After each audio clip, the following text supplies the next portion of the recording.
ये कौन आया कि मेरे दिल की दुनिया में ओ सो जा निंदिया की पिला है देखने में भोले हो पर वो बड़े चंचल ढलकी जाए चुंदरिया हमारी। बॉलीवुड के सुनहरे दौर में एक ऐसी अभिनेत्री थी जिनकी खूबसूरती पर लाखों दिल धड़कते थे।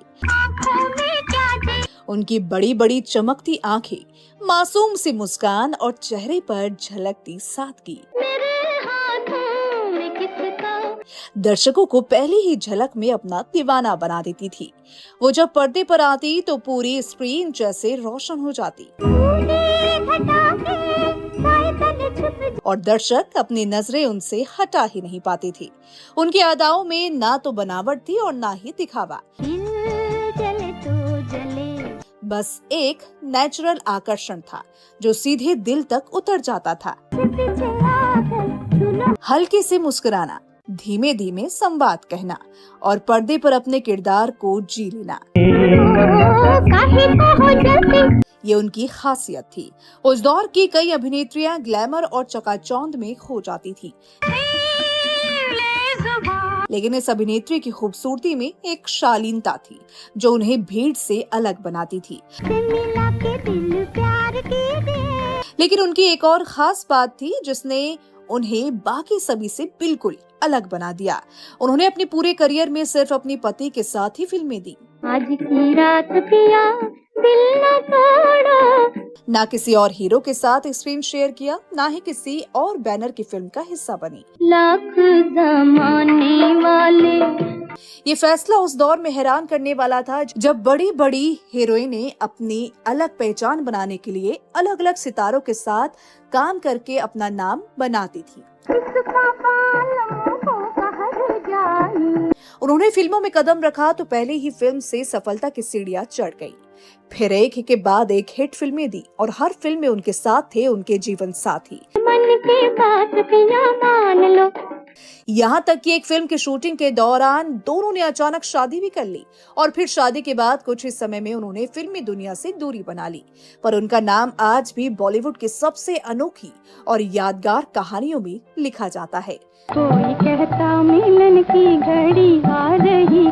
हम बात कर रहे हैं कल्पना कार्तिक की, जो शिमला की सुंदरी थी और अपनी खूबसूरती और सादगी के लिए मशहूर थी। उन्होंने अपनी करियर की सभी फिल्मों में सिर्फ देव आनंद के साथ ही काम किया और उनकी ऑन स्क्रीन केमिस्ट्री दर्शकों के लिए हमेशा यादगार रही। दिलचस्प बात यह है कि टैक्सी ड्राइवर की शूटिंग के दौरान दोनों के बीच प्यार भी हो गया। इतना ही नहीं, शूटिंग के एक लंच ब्रेक में ही दोनों ने गुपचुप शादी भी कर ली और फिर शाम को शूटिंग पर लौट आई जैसे कि कुछ हुआ ही ना हो।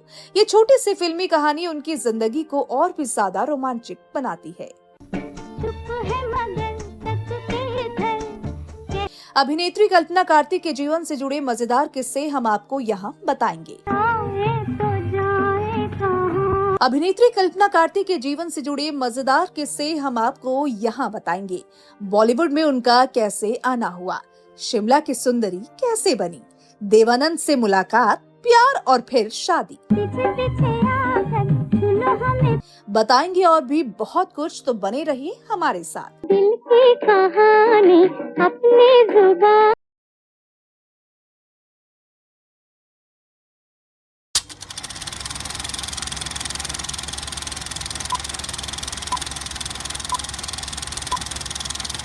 नमस्कार, आदाब, बॉलीवुड दास्तां में आपका स्वागत है।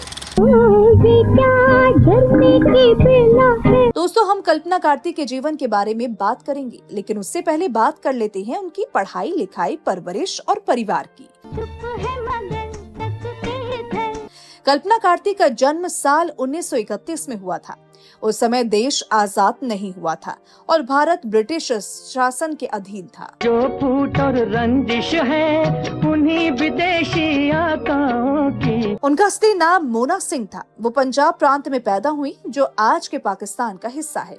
बचपन के शुरुआती साल उन्होंने वही बिताए, लेकिन 1947 में देश के बंटवारे के बाद हालात बदल गए।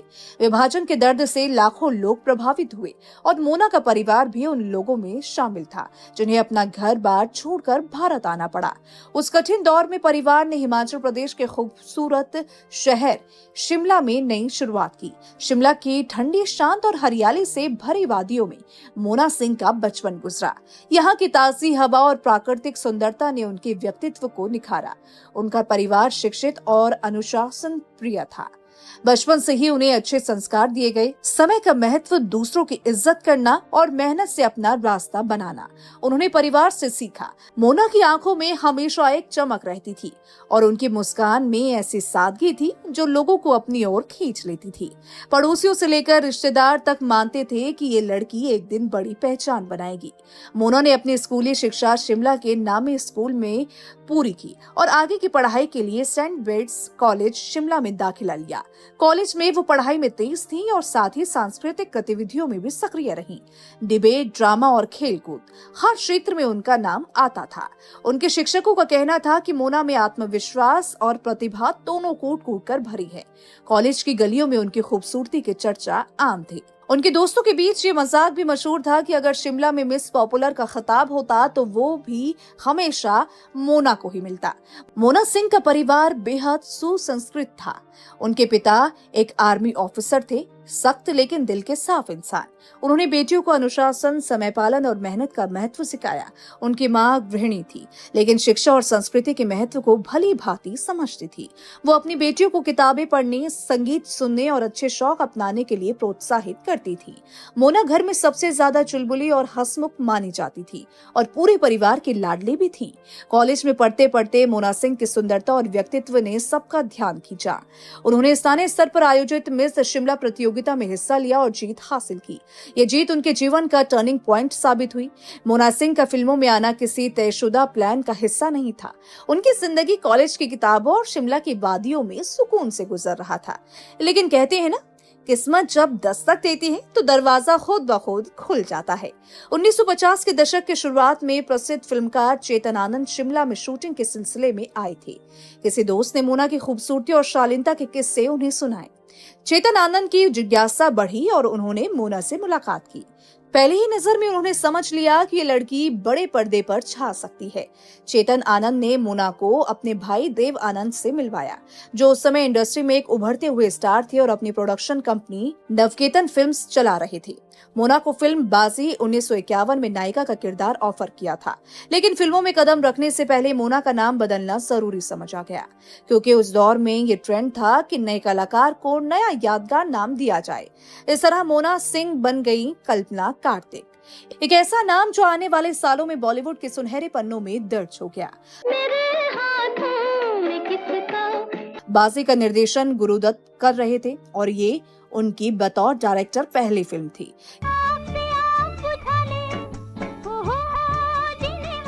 ये फिल्म उस समय की एक म्यूजिकल थ्रिलर थी जिसमें देवानंद हीरो थे और कल्पना कार्तिक उनके प्रेमिका के रोल में। तुम समझते हो तुम पिताजी से आशीर्वाद लेकर मुझसे शादी कर लो? सेट पर कल्पना बेहद संकोची और शांत स्वभाव की थी, लेकिन कैमरे के सामने आते ही उनका चेहरा दमक उठता था। कहा जाता है कि फिल्म के कई रोमांटिक सीन के दौरान उनकी और देवानंद की असली केमिस्ट्री झलकने लगी थी। छोड़ के साथ पिया मोना तोड़ो। शूटिंग के समय गुरुदत्त अक्सर मजाक करते थे, देव और कल्पना को ज्यादा एक्टिंग सिखाने की जरूरत ही नहीं है, दोनों अपनी अपनी आंखों से ही सब कह देते हैं। आजा पंछी अकेला। लेकिन यहाँ एक बड़ी अड़चन थी। उस दौर में फिल्मों में काम करना, खासकर किसी लड़की के लिए, पारंपरिक परिवारों में अच्छा नहीं माना जाता था। क्यों पिताजी, आप क्यों इतनी बेरहमी से पेश आ रहे हैं? मोना का परिवार शिक्षित और संस्कारी था, इसीलिए शुरुआत में उन्होंने साफ मना कर दिया। बस नाटक बंद करो। उन्हें डर था कि फिल्मी दुनिया की चमक धमक उनकी बेटी की सादगी को छीन लेगी। अगर तुमने दरवाजे बात खत्म रखा तो दरवाजा तुम्हारे लिए हमेशा के लिए बंद हो जाएगा। मगर चेतन आनंद और देवानंद ने खुद शिमला जाकर मोना के माता पिता को समझाया आप मुलाजमत करते हैं या कोई अपना काम धंधा है? कि वो उनकी बेटी का पूरा ध्यान रखेंगे और उसे किसी गलत माहौल में नहीं जाने देंगे। कोशिश कर रहा हूँ, कोशिश कर रहा हूँ। आखिरकार परिवार इस शर्त पर राजी हुआ कि मोना फिल्मों में सिर्फ सीमित प्रोजेक्ट्स करेंगी और अपनी पढ़ाई भी जारी रखेंगी। मैं जो कुछ कर रहा हूँ तुम्हारे फायदे के लिए कर रहा हूँ। जब बाजी रिलीज हुई तो फिल्म सुपरहिट साबित हुई। ये न सिर्फ गुरुदत्त और देवानंद के करियर के लिए मील का पत्थर बनी, बल्कि कल्पना कार्तिक को भी सीधे दर्शकों के दिलों में जगह दिलाती। तुम मजे उड़ाना चाहते हो और इसके लिए तुम्हें पैसे चाहिए, चाहे वो कहीं से भी आए। उनकी मासूमियत और सहज अदाकारी ने लोगों को अपना दीवाना बना दिया और यहीं से मोना सिंह यानी कल्पना कार्तिक बॉलीवुड की चमचमाती दुनिया का हिस्सा बन गई। बाजी की सफलता के बाद कल्पना कार्तिक फिल्म इंडस्ट्री की नई सनसनी बन गई। उनके चेहरे की मासूमियत और आंखों की चमक ने दर्शकों का मन मोह लिया था। 1950 के दशक में जब ग्लैमर और ओवर एक्टिंग का दौर था, तब कल्पना का सहज और सादगी भरा अंदाज अलग ही चमक पैदा करता था। मैंने तो सोचा था तुम बहुत अमीर हो गई। लोग उन्हें सुंदरता की मिसाल और सादगी की मूरत कहकर बुलाने लगे। बाजी के बाद उन्होंने लगातार देवानंद के साथ कई फिल्में की। टैक्सी ड्राइवर 1954, हाउस नंबर 44 1955, 9-2-11 1957 जैसी हिट फिल्में उनके खाते में आईं। हीरो डार्लिंग, तुम उस दिन लड़के चले आए। दर्शकों को दोनों की ऑन स्क्रीन जोड़ी बेहद पसंद आई, लेकिन सेट के पीछे दोनों के बीच की दोस्ती धीरे धीरे मोहब्बत में बदल रही थी। तुम नजर आओ, मैं तुमसे बात न करूं। टैक्सी ड्राइवर की शूटिंग के दौरान दोनों इतना करीब आ गए कि उनके रिश्ते के चर्चे फिल्मी गलियारों से लेकर अखबारों तक फैल गए। हीरो, मैं तो समझती थी तुम कभी नहीं आओगे। 1954 में टैक्सी ड्राइवर की शूटिंग के दौरान देवानंद और कल्पना कार्तिक ने अचानक एक फैसला लिया, शादी करने का, और वो भी किसी बड़े समारोह में नहीं बल्कि शूटिंग के लंच ब्रेक में। उन्होंने चर्च जाकर चुपचाप शादी कर ली और वापस सेट पर लौट आए, जैसे कुछ हुआ ही ना हो। मुझसे न बिछड़ो हीरो। इस घटना ने उस दौर में फिल्म इंडस्ट्री को हिलाकर रख दिया था, क्योंकि इतनी सादगी और गुप्त तरीके से शादी करना बॉलीवुड में लगभग नामुमकिन माना जाता था। बहुत दिनों के बाद तुम्हें इस लिबास में देखा है माना। देवानंद और कल्पना कार्तिक की प्रेम कहानी उस दौर की सबसे अनोखी कहानियों में से एक थी। मैंने इस आदमी के बारे में ऐसी बातें सुनी हैं। क्योंकि दोनों अलग अलग धर्म से थे। देव आनंद हिंदू और कल्पना एक पंजाबी क्रिश्चियन परिवार से थी। बावजूद इसके उनकी शादी को लेकर कभी कोई विवाद या विरोध नहीं हुआ। चल में क्या जी उन्होंने बिना किसी धर्म परिवर्तन के अपनी अपनी आस्थाओं का सम्मान करते हुए एक दूसरे का हाथ थामा। ये उस समय के लिए एक साहसिक कदम था, जब अंतरधार्मिक विवाहों पर अक्सर समाज में सवाल उठते थे। शादी के बाद कल्पना कार्तिक ने धीरे धीरे फिल्मों से दूरी बनानी शुरू कर दी। जोड़ी मजेदार है। जोड़ी मजेदार है। उस दौर में ये आम बात थी कि शादीशुदा अभिनेत्रियां स्क्रीन पर ज्यादा सक्रिय नहीं रहती थीं। उन्होंने 1957 के बाद कोई नई फिल्म साइन नहीं की और अपनी पूरी जिंदगी परिवार और बच्चों को समर्पित कर दी। हालांकि कैमरे से दूर हो गई, लेकिन देव आनंद की जिंदगी में उनकी मौजूदगी बेहद अहम रही। तुम तो ऐसी बात कर रहे हो जैसे बीवी का नाम ही नहीं जानते। उन्होंने फिल्मों के प्रोडक्शन और देव आनंद के करियर के फैसलों में सलाहकार की भूमिका निभाई। बहुत कम लोग जानते हैं कि कई बार स्क्रिप्ट के चुनाव में देव आनंद कल्पना की राय को प्राथमिकता देते थे। कल्पना कार्तिक हमेशा पब्लिक लाइमलाइट से दूर रही। ना तो उन्होंने किसी तरह के विवादों में हिस्सा लिया और ना ही मीडिया में अपनी पर्सनल लाइफ को उछालने दिया। वो मुंबई में अपने परिवार के साथ एक शांत और खुशहाल जीवन जीती रही और कभी कभी ही किसी फिल्मी इवेंट में दिखाई देती। देवानंद से शादी के बाद कल्पना कार्तिक ने 1957 में 9-2-11 में आखिरी बार बड़े पर्दे पर काम किया।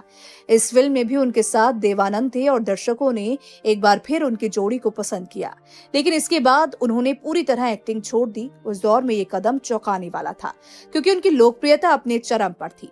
फिल्मों से दूर होने के बाद कल्पना कार्तिक ने कभी कमबैक करने की कोशिश नहीं की, जबकि कई निर्माता निर्देशक उन्हें वापस स्क्रीन पर लाने की कोशिश करते रहे, लेकिन वो अपने फैसले पर अडिग रही। उनका मानना था कि शादी और परिवार को समय देना उनके लिए फिल्मों से ज्यादा जरूरी है। देवानंद और कल्पना कार्तिक की शादी से 2 बच्चे हुए, सुनील आनंद और देवीना, जो अब बाद में कुछ फिल्मों में नजर आए लेकिन ज्यादा सफल नहीं हुए। कल्पना हमेशा अपने बेटे की परवरिश और घर की जिम्मेदारियों में लगी रही। देवानंद के बेहद चर्चित और ग्लैमरस जीवन के बावजूद कल्पना कार्तिक ने हमेशा खुद को सुर्खियों से दूर रखा। वो शायद उन चंद अभिनेत्रियों में से एक हैं जिनके बारे में स्कैंडल या अफेयर की कोई खबर कभी मीडिया में नहीं आई।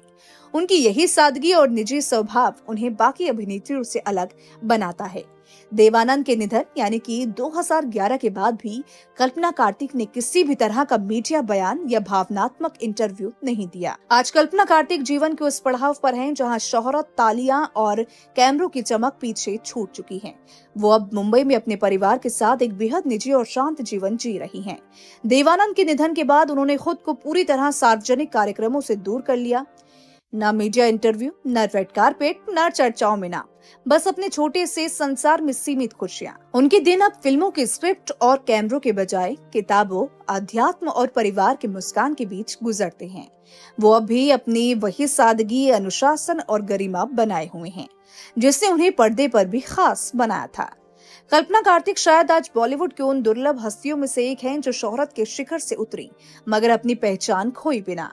उन्होंने साबित किया कि असली सुंदरता सिर्फ चेहरे में नहीं बल्कि जीवन जीने के अंदाज में होती है। और इस तरह मोना सिंह से कल्पना कार्तिक तक की कहानी सिर्फ अभिनेत्री ही नहीं बल्कि एक ऐसे जीवन की है जो सादगी, प्यार और आत्मसम्मान से भरा हुआ है। हमारी ये कहानी आपको कैसी लगी कमेंट सेक्शन में जरूर बताएं। शुक्रिया।